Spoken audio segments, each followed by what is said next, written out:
की उद्या विधिमंडळाचं अधिवेशन संपणार आहे, तुम्ही परवा दिवशी तुम्हाला जो काही नवा कायदा करायचा तर अध्यादेश आणा. अध्यादेशचा कायदा असतो, तो अध्यादेश तुम्ही 6 महिन्यामध्ये पारित करा आणि परवा दिवशीपासून नव्या कायद्याप्रमाणे मराठा समाजाला आरक्षण द्या. तुम्ही फेब्रुवारी अधिवेशनाची वाट बघू नका, पुन्हा एकदा नवीन मृगजळ दाखवू नका. आता पुन्हा वेळ मागून घेण्यातला प्रकार झालेला आहे आणि विशेष अधिवेशन बोलवण्याचं गाजर दाखवण्यात आलेलं आहे. विशेष अधिवेशन जर निवडणुकीची आचारसंहिता घोषित झाली तर घेणं आणि धोरणात्मक निर्णय घेणं हे कायद्याने शक्य होणार नाही.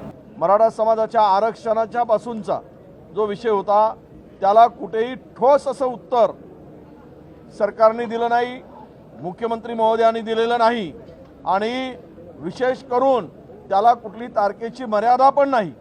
म्हणजे आजचं उत्तर खोदा पहाड निकला चुहा असं म्हणता येईल.